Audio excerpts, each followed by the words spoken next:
Yo, welcome back. Got a creeper, I'll show you now. Right, today working for one of our wonderful subscribers, and we're putting those Ansel minis that you've seen on the video before last in the soffits, so they work out perfect timing because these soffits are actually quite narrow and not much will fit in.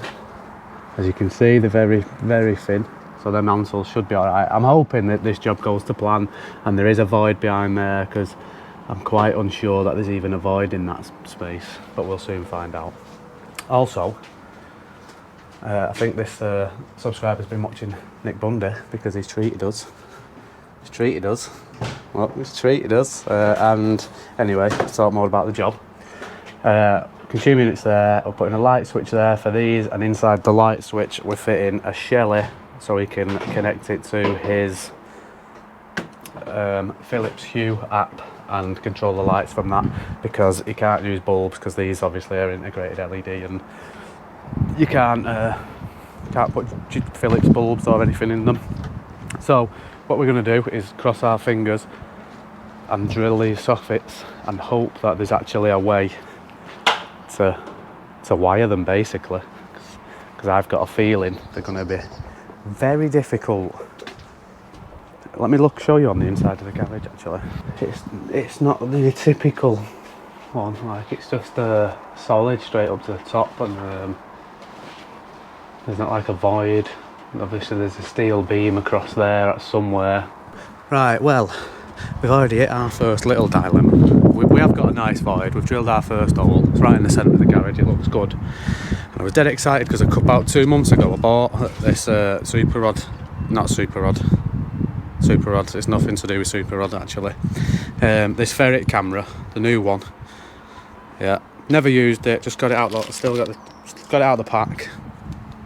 It don't even thread onto anything. Like that thread. Thread's on that side in there, but it won't go on the actual side. That thread is knackered inside, and it's just like you can start it off with that one that comes with it. It gets like there, and that's it. It's just dead tight straight away. Like the thread's not threaded properly inside. It was about 140 quid that as well. What a B word. Would have come well in handy to get in there as well. Right, look, Ryan's just getting well ahead of me. I'm trying to get some video footage and he's already starting wiring and everything. Right, so we've drilled them out. I absolutely love these little holes with the down. I just think they're ace. Obviously the downside is you've got no choice but use rods because you can't get your hand in there unless you're bringing your daughter to work with your daughter to work day. Sorry, that's what I was trying to say. So we've got the space here, beautiful, absolutely lovely. One landed right in the centre of the garage. That distance ended right on the edge of the garage. That distance ended there, and then that distance ended right in the centre of this white thing, which is just perfect. I've got hold of this bezel because I'm going to show you. To get these in line, this one would have to go on there, but the bezel, it can't go that close to the edge because there's a piece of wood or something there that's held on with, so it needs to set back, so it'd have to be sort of hanging over the edge. I've asked the customer what he'd rather me do, and he said just put it in the middle of that one. It's obviously not in line with them, but from the front, when it's lit up, you're not gonna notice that, are you?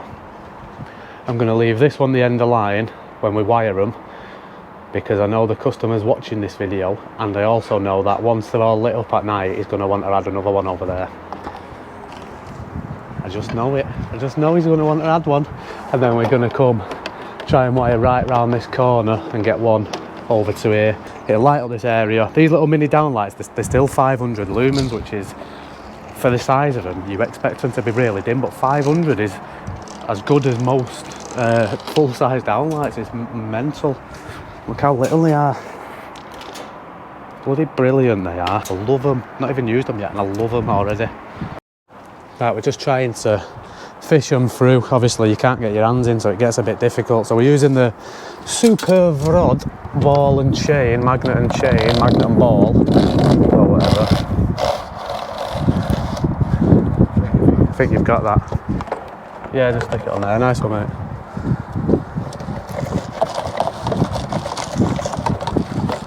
The flexibles are better, Ryan. I think we should get another one for Lexi out of the van. It doesn't matter though, because he's at the bottom, he won't go. Will it not? Not from this side. Ah, you got it. Look at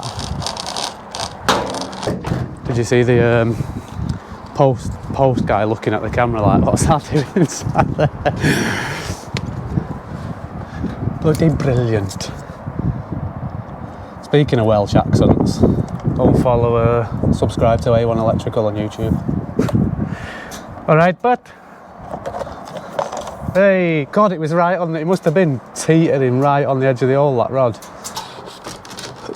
Oh no, something's stuck here.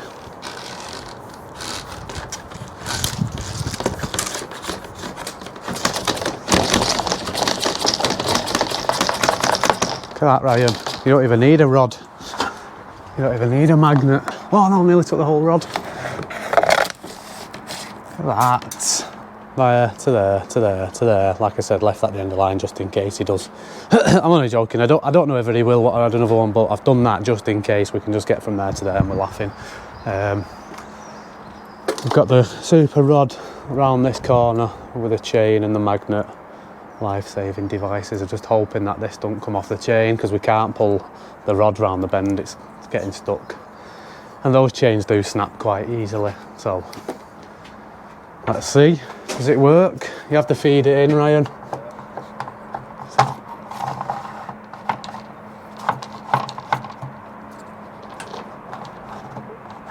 Is it going?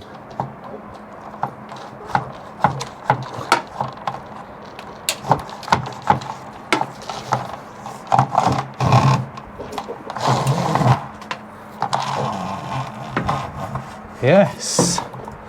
Right, yeah, got it. Now all we need is a feed from the board. No, feed from the board to that light. Well, from the switch, which is going to obviously be on the other side there somehow. I'm hoping I can drill up inside that soffit board and get to there. I'm hoping. I'm going to get some measurements and try and do that. Right, Ryan's already connecting these up. We've not got the feed to the first one yet, but Ryan's jumped in and connecting these up. Look at, they just look ace. I really do like them. Look at them little things. Look, only little, but perfect for what it is. Absolutely perfect. They're gonna look nice. So the connections, you've got obviously 4 different colour temperatures, but you've only got a live and neutral connection. There's no earth. So what we're gonna have to do is do what I said about the kinetic receiver and just leave the earth on the outside in like a Wago or something. I can only assume Ansel have done that on purpose because that has got to fit through that little hole, obviously. Any wider, if they put another block in there for an earth any wider, and it's just never going to go in that hole. So they've done a good job of that, really.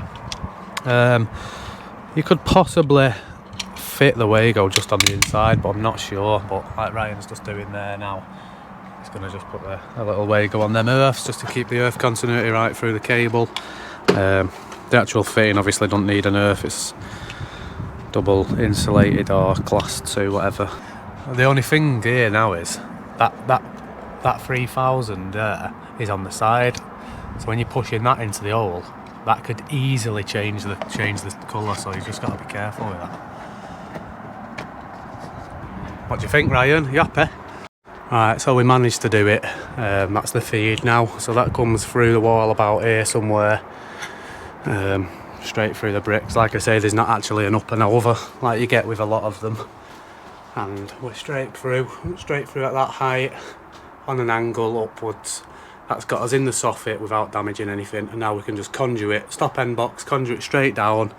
Got the laser set up there for reasons being, that laser was the centre of the back box, just so the conduit can go straight up to the hole, and then we can get 2 adapters in line like that off the board for our feed.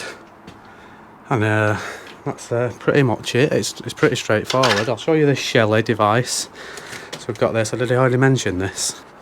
Forgive me if I'm wrong because I've not actually read the instructions yet. This is just from what I can see looking at this. So it's got a live, neutral, switch wire, and then a permanent feed switch wire or something, so the switch itself, the actual light switch on the wall, will override it and it'll turn the lights on as well, or you can do it through the app. So something like that. Obviously I've not fixed that to the wall yet. So that now should just line straight up with our hole at the top, hopefully, if my laser's right. But while I was drilling this out for this, I noticed that the gas bond, that's the gas bond there, I've just disconnected it so I could just drill that. It was just going straight, can you see that like 10, 12 mil hole at the back there? I've just done the 20 mil knockout, but yeah, the bond just went straight through that. How rough's that? That's been like that since new. It's a new build house, so I've just knocked that out. I'll put a stuffing gland in there for that, and I'll have to try and seal that up with some bit of cork or something, a bit of a fire sealant. I'll just fill that up. But yeah, from brand new, just straight through the metal, like just get a stuffing gland or something like that. Is rough. I'm hoping that the Shelly will fit in the back box with the switch. It's not the deepest the back box is actually, but if not, no, I probably won't. I can put the Shelly inside there, or I'll put another box next to it and put it in there. Yeah, I think I'll do that actually, put another box next to that one. I've done this tube, sealed that all up, lidded up, so now I can open the garage door and leave it open, because I keep having to open close to do loads of stuff. So that box is going to be to put the Shelly in. The reason it's a double box is because the only blank plate I've got in the van is a double, so it'd have been nice to put another single, but I suppose it doesn't really matter.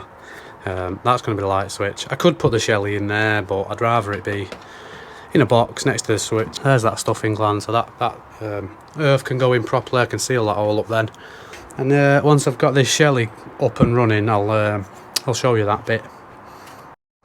Right, that's that all done. I'm just thought I'd show you this wiring now from this Shelly. So the switch at the minute is on, and that will turn the lights on, as you can see. Well, can you see from here? Yeah, well, the lights are on. And you can turn them off via the switch as well, which will turn them off. But even with the switch off, the homeowner can use the app on his phone or Philips Hue app as well to turn them on. So the switch means you can just switch it on as well. So it's not, the switch doesn't have to stay on for it to work, if that makes sense. So you can still, whether that switch is on or off, you can still use the app. So we've got our permanent feed coming in into the switch, which then links over to the live of the Shelly, which then also links over to this number 1, and that's how the switch doesn't do anything. The switch wire of the switch just goes straight to the switch wire there, which is like an override switch, like I said. But like even with the switch on, you can still turn it off on the app. And then the neutral's just for this to be working. So our neutrals are just neutral feed, neutral straight to the lights, and then a neutral over to there. Earths are just straight through. This doesn't need an earth. So yeah, that's a very simple device, and the owner of this house just came and pulled his phone out, dink, straight on. He didn't have to mess about, he done it very quick. I didn't see how you set it all up or anything like that, but it was quick and he was straight on it, on the ball with it. So hopefully we'll get some nice pictures of these later in the dark and see how bright they are, and I'll put a picture on this video if this homeowner would be kind enough. I did ask him if he wanted that in the centre of the door or the centre of this. He chose the centre of this. Lovely little job, worked out beautiful. So I'm going to screw these back now, drink a can of Monster, and we'll be done. And that's that, it's finished. Luckily I didn't have to use any of my little vents. It was all alright, all good. Shelly works absolutely perfect. Customer chose warm white on the lights. These are the Ansel minis. So 500 lumens, so that should be plenty enough to actually light this area up in the dark. Right, I think that is us done, just ready to inhale one of those. I think we've got a lot more work to do here, like putting lights on this thingy and these posts and all that. So hopefully you enjoyed the video. I know Ryan enjoyed making it. It was a wonderful job. Thank you very much to the customer for choosing us, and we'll see you on the next one. Ciao. Ciao.